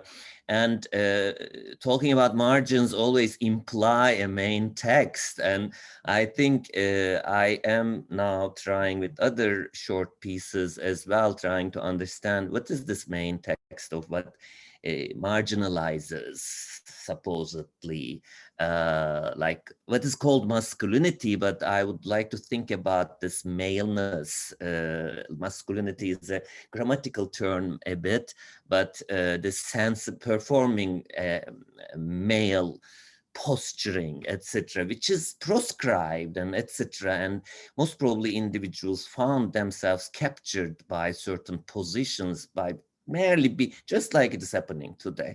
But how can we think those textual traces, how much they can help us to imagine Ottomans as individuals, not necessarily authors, through these textual traces? Following them, are there ways to reach a more complex picture which kind of obliterates margin and the main text and kind of merges things into each other through this very male form of writing, like judge court records, etc. How can we fish out or separate multiplicity of positions, which gender as a term for me imply, in fact, not binary, not three genders or such things, but performances which were very fluid in their times against all oppression and proscription. Difficult.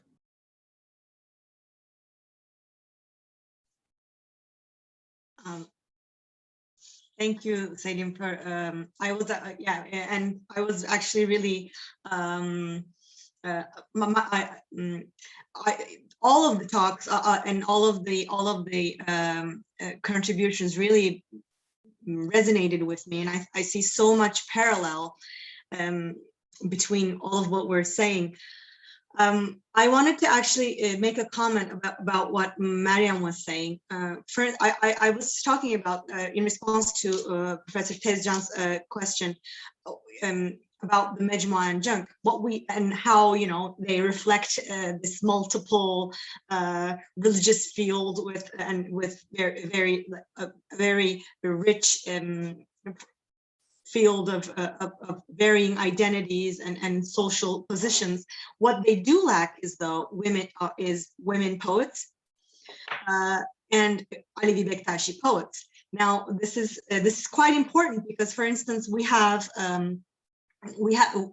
have that many today that we know of, but there's one very like large poetry, Alevi Bektashi poetry collection that has brought together oral and written sources.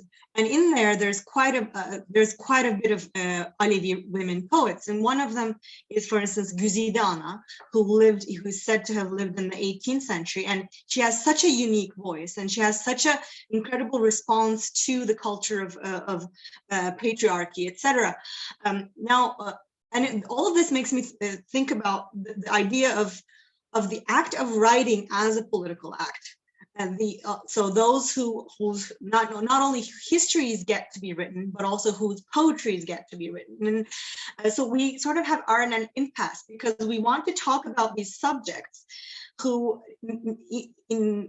we either have no historical record of, or we have a historical record that is completely oral. And so, and I think so. In response to Ipek's question, and I did sort of like try to add into my own talk stuff that, you know, because it literally started a whole process for me, this dossier.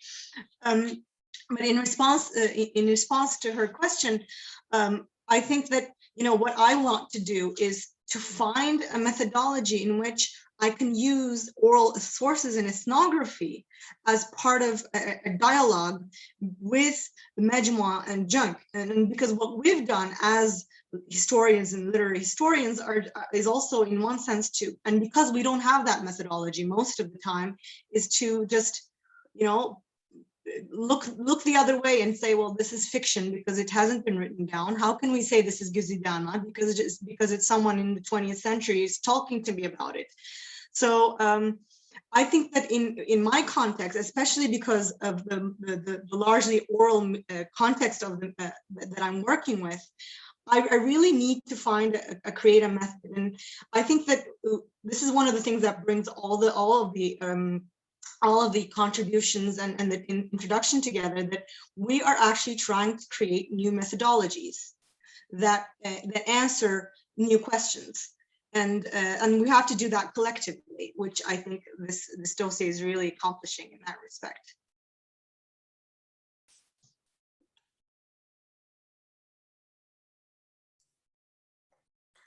Would any of the other panelists like to respond to Ipek's question? If not, we have a question from Shirin Hamade. Okay, we'll take Shirin's question. Shirin, go ahead, please. Yeah, hello, everybody. Thank you very much for this wonderful meeting. I also wanted to say something about Mariam's comment, which probably touches a little bit on what Zeynep was saying. But what struck me in her comment is whether we sometimes tend to or if exceptionalism is something we take a little bit too seriously, or is something we attribute to certain cultural practices, such as women writing.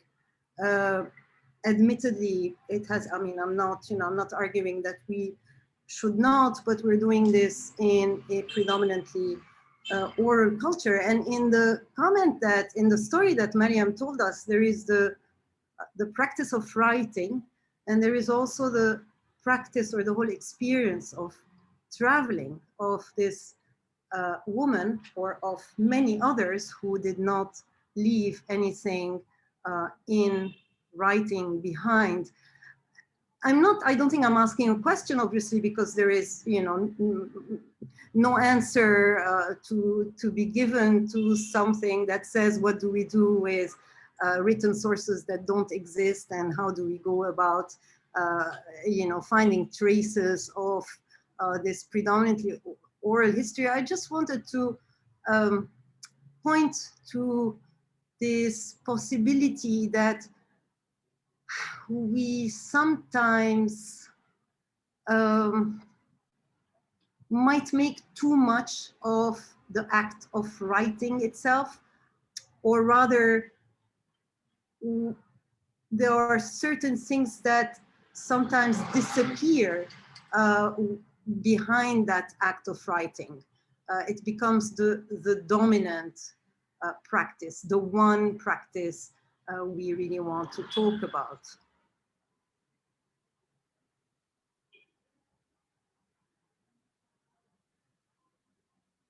Yes. Yes, thank you for your comment. This woman may seem exceptional because of the archival disparity, the disparity in the archives. There are 13 Safavid travel narratives in verse and in prose, and 12 of them are composed by men, and there's only one authored by a woman so far, recovered or discovered in the archives. And I'm talking about travel narratives that are so far available in print. But who is this woman? She is referred to as the widow of Mirza Khalil. And who is Mirza Khalil? He is a scribe, Ragam Navis, which means he is a scribe at the financial court in Isfahan. So at the capital of the Safavid Empire. So she comes from an elite family. She probably had an elite upbringing, not probably, definitely from the clues that we have in her text.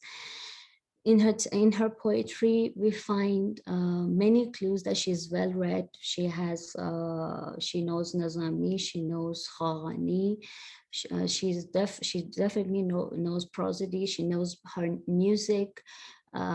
She's well versed in the art of music, and she uses musical terms. And definitely she knows the Quran because she makes references to Quranic verses. And what I'm trying to say is that she has had a privileged upbringing, and the fact that her manuscript has survived in the archives is due to her privilege. But what I tried to do is I followed what Afsan and Najma already said, that if you read sources by men or about men analytically, then they could also be sources about women. And in reading those travel narratives that were composed by men, I found traces of traveling women. Yes, there were women travelers in travel texts authored by men. Whether they wrote about their experience or not, we don't know about that. It is yet to be discovered. But to get back to your question, or rather your comment that whether we give too much significance to writing over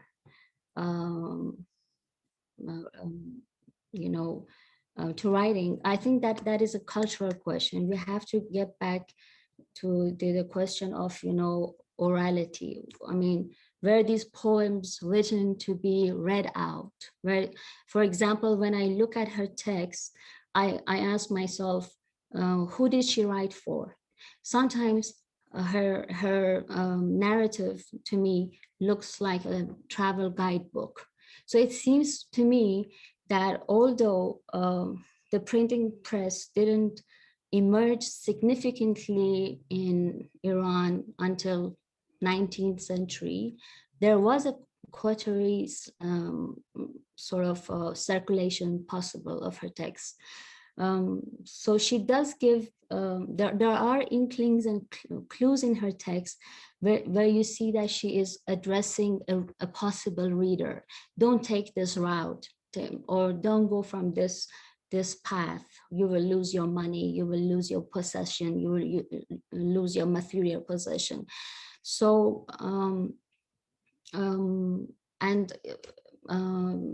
not sure if her text was meant to be read out, because I don't remember where I read this, that silent reading came with after the printing press.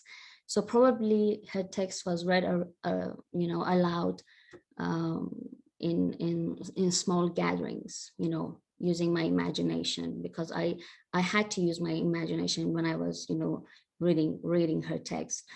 But I'm not sure if her text was meant to be read aloud. Was it meant to be consumed the way we read it today or not? I'm not sure about that. I have no answers yet.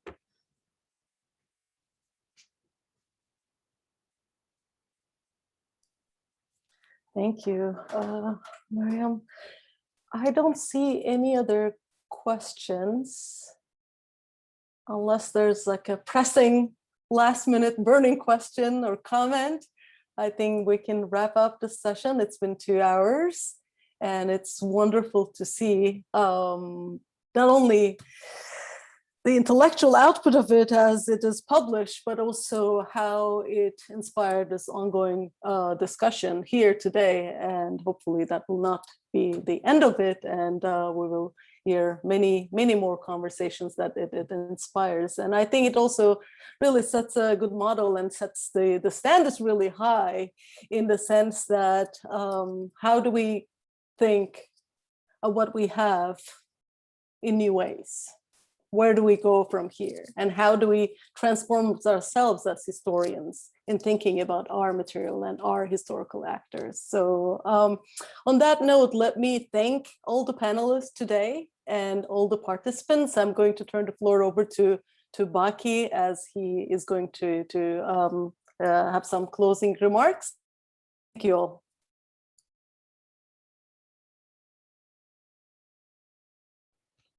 Thank you so much for making time to join us, our dear spectators, and those of you who asked questions. Thank you more for giving us a chance to respond, to giving the participants a chance to respond.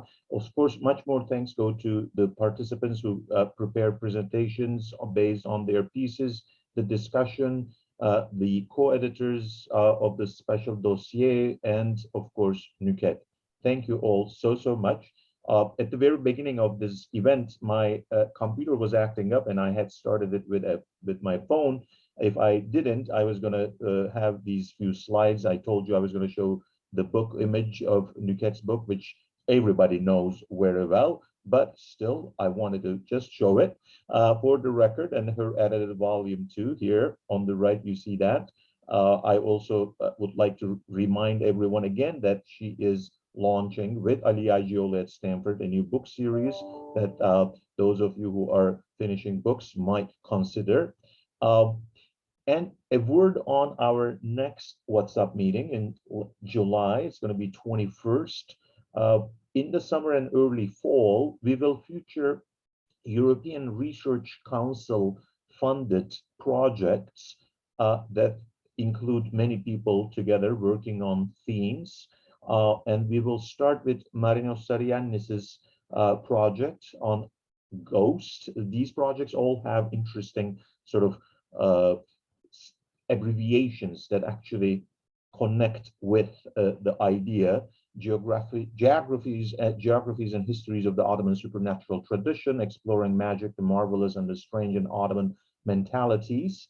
So Marinos will present very briefly what the project is about, and then 4 of his team members, Zeynep Aydoğan, Güneş Işıksel, Ethan Matchinger, and Ahmet Tunç, they will be presenting very brief remarks on what they've been doing. And then in August, we will have a special panel on the 200th anniversary of the Greek Revolution. And then in September, there will be another European Union Research Council funded project, the abbreviation for which is JANET. Yannis Rupopoulos will present his team that has been working on Janissaries and Ottoman port cities.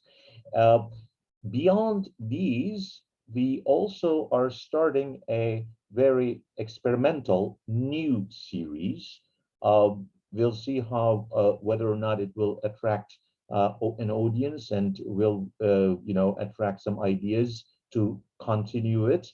It's called the OTSA Co-op. It's a venue for exploring ideas on methodology and technology and research and teaching.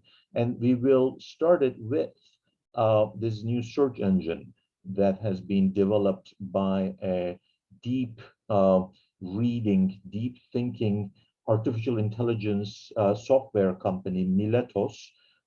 They are trying to make something that will make all of the 19th century and also 18th century Ottoman published materials searchable online. So I encourage you all to join that meeting to see how, a search engine that we are so familiar with in early English books online or 18th century online, which make all of the English materials searchable digitally, how such a search engine could contribute to Ottoman studies. I see there are several chat messages too that everybody is thanking. Yeah, all right. Thank you so much, and have a wonderful summer break. May we all go back to the classroom in the fall, inshallah. All right, take good care. Bye.